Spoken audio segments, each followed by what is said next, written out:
नमस्कार दोस्तों, मेरा नाम है चंदन पोदार और आप देख रहे हैं चंदन पोदार एनालिसिस। चलिए आज स्टार्ट करते हैं आज की टॉप बिजनेस न्यूज के साथ। सबसे पहली न्यूज आती है हमारे पास LIC से, दैट इज जिंदगी के साथ भी और जिंदगी के बाद भी। सही कहा आपने। तो क्या न्यूज है जरा समझने की कोशिश करते हैं। देखिए काफी दिनों से ये चर्चा चल रही है, लगभग पिछले 1 साल से ये चर्चा चल रही है कि LIC जो है इसका IPO लाया जाएगा। गवर्नमेंट जो है इसको IPO लाएगी और इसको लिस्ट करेगी।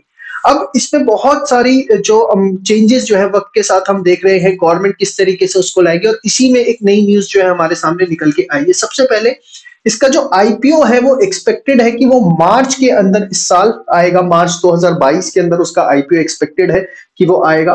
और LIC की जो वैल्यूएशन है वो लगभग लगभग 10 ट्रिलियन रहेगी। 10 ट्रिलियन कितना अमाउंट होता है तो आप ये समझिए 10 लाख करोड़ पे। और जैसे ही LIC आएगी, जैसे ही इसका IPO लिस्ट हो जाता है और इस वैल्यूएशन पे होता है या इससे ज्यादा पे होता है, तो मान के चलिए सीधे इंडिया की नंबर 2 कंपनी बन जाएगी। क्योंकि नंबर 1 पे आपका रिलायंस है जिसका वैल्यूएशन लगभग 16 से 17 ट्रिलियन के आसपास है और सीधे ये 10 ट्रिलियन पे जो है आपका लिस्ट होगी। इसके बाद अगर हम बात करें तो गवर्नमेंट अब इसके अंदर चेंजेस क्या कर रही है। देखिए गवर्नमेंट इसके अंदर जो है 20% FDI अलाउ कर सकती है। मतलब देखिए अभी तक क्या है, रूल्स ये कहते हैं, हमारा लॉ ये कहता है कि LIC के अंदर जो भी इन्वेस्टमेंट होगी वो कोई इंडियन कंपनी ही कर सकती है, इंडियन इन्वेस्टर ही कर सकता है। फॉरेन डायरेक्ट इन्वेस्टमेंट इसके अंदर नहीं हो सकती है। लेकिन गवर्नमेंट क्या कर रही है, लॉ को चेंज कर रही है। फेमा एक एक्ट होता है, फॉरेन एक्सचेंज मैनेजमेंट एक्ट।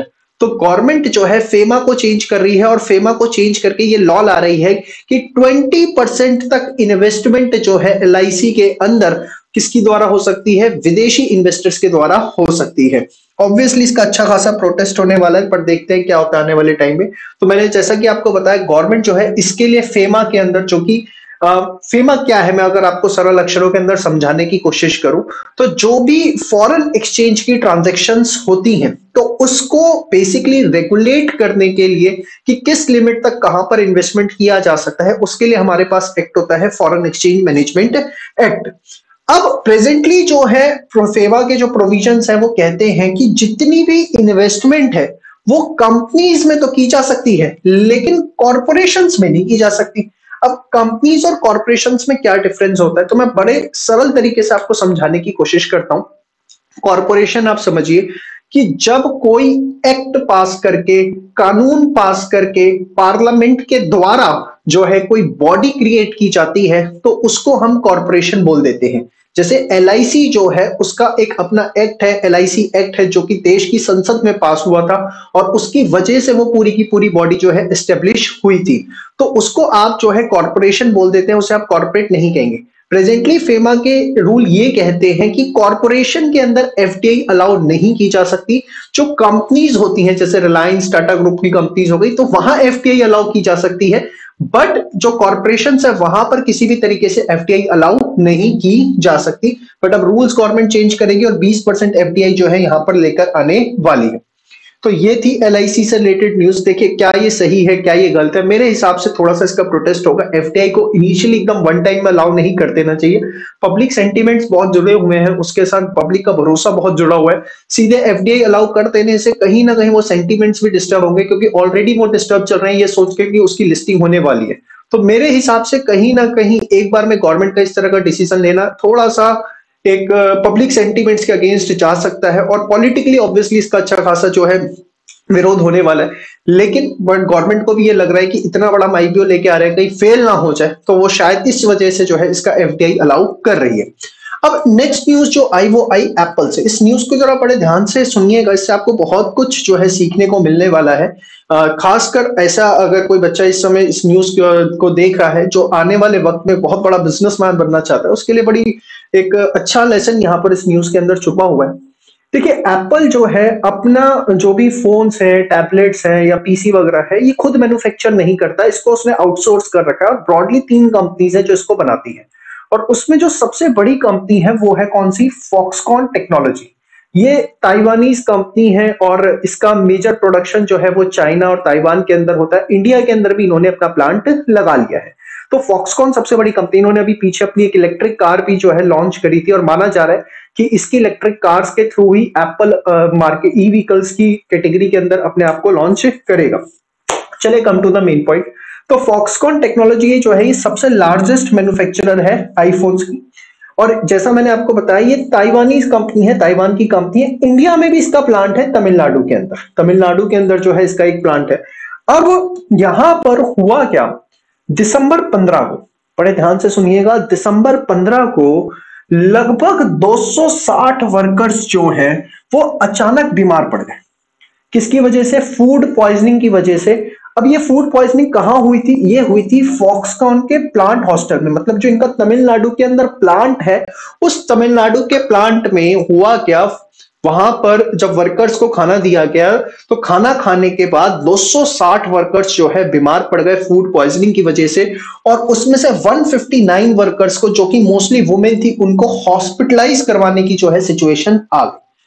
अब यहां पर जो है सारा का सारा कांड हो, इतने से काम नहीं हुआ कि फूड पॉइजनिंग हुई, 159 वर्कर्स हॉस्पिटलाइज हो गए, ये होता तो चल जाता। हुआ क्या, फॉक्सकॉन जो है वो हमेशा न्यूज में रहा है, किस वजह से कि वो बहुत हार्श लिविंग कंडीशंस, बहुत हार्श वर्क कंडीशंस और बहुत लो पे जो है अपने इंप्लॉइज को देता है। इसके लिए फॉक्सकॉन वर्ल्ड वाइड मशहूर है। इवन अगर हम बात करें 2010 की, तो चाइना के अंदर मार्च से लेके मई के बीच में वहां पर 9 वर्कर्स ने सुसाइड कर लिया था इसी वजह से, और वहां की गवर्नमेंट में फिर एक्शन में आई थी और उन्होंने अपने सुसाइड नोट में यही लिखा था कि लो पे होती है, यहाँ पर जो वर्किंग कंडीशंस है वो अच्छी नहीं है, कहीं ना कहीं टॉर्चर किया जाता है। अब यहां पर भी कुछ प्लांट के अंदर पक तो रहा था, अब हुआ क्या, अचानक ये बुलबुला फट गया। वहां बुलबुला फटा जब 9 लोगों ने सुसाइड किया, यहां पर जो है वो फूड पॉइजनिंग की वजह से फटा, क्योंकि वर्कर्स के बीच में इस तरह का रोष तो था ही। और हुआ क्या, लगभग 2000 वर्कर्स ने चेन्नई बेंगलुरु हाईवे जो है वो दिसंबर 27 को ब्लॉक कर दिया। और इसके बाद जब तक रोड ब्लॉक ना हो, हिंदुस्तान के अंदर कोई गवर्नमेंट, कोई अथॉरिटी जाग सकती है? ऐसा हो ही नहीं सकता। अब जब वर्कर्स ने इसको इश्यू बना दिया, इतना बड़ा इश्यू ये बन गया, तो ऑब्वियसली उसके बाद गवर्नमेंट को भी एक्शन के अंदर आना था।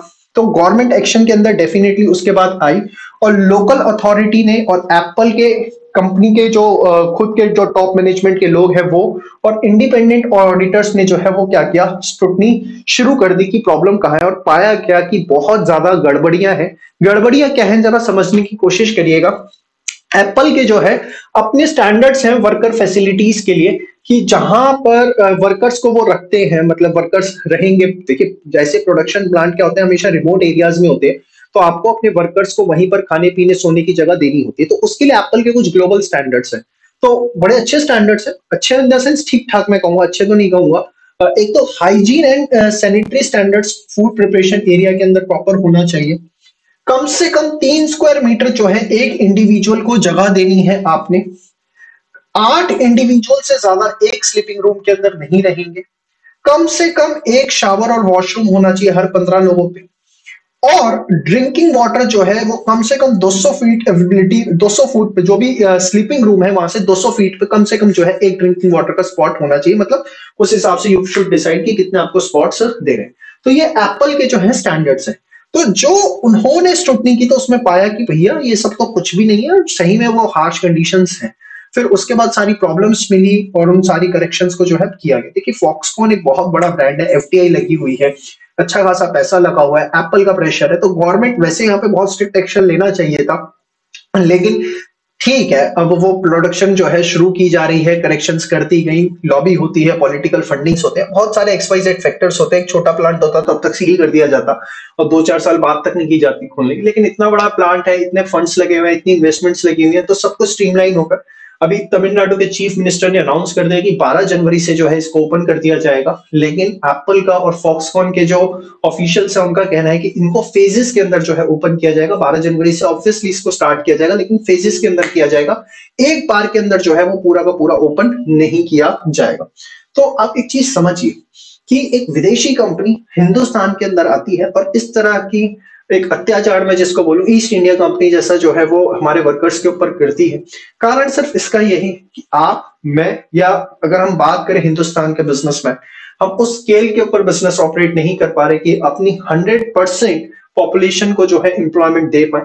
अगर हम उस स्टैंडर्ड पे पहुंच पाए, हम उस एरिया को टच कर पाए, या मैं कहूं हम उस लेवल पे अपने आप को लेके जा पाए, तो डेफिनेटली ये तरह की जो न्यूज है, इस तरह के जो बम फटते हैं, वो नहीं देखने को मिलेंगे। और ये हमेशा ध्यान रखना है कि मैं सभी को बताना चाहूंगा कि जब भी आप बिजनेस कर रहे हैं तो ये मत सोचिए कि तो वर्कर है, इसको जो है उस तरह की कंडीशन देने की क्या जरूरत है, ज्यादा से ज्यादा चूज किया जाए। कभी भी उससे ऑर्गेनाइजेशन का भला नहीं हो सकता, क्योंकि अगर एंड लेवल पे आपका वर्कर खुश नहीं है तो वो प्रोडक्ट के अंदर जो जान आनी चाहिए वो डेफिनेटली देखने को नहीं मिलेगी।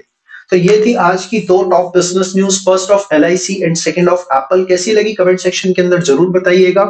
एंड इस चैनल को जो न्यूज आती है आप अपने ज्यादा से ज्यादा दोस्तों के साथ शेयर करिए, ताकि जो एक कॉमर्स कम्युनिटी को डे टू डे बेसिस पे अपग्रेडेशन की जरूरत होती है वो जो है उसको समय समय पर मिलती रहे। जय श्री कृष्ण।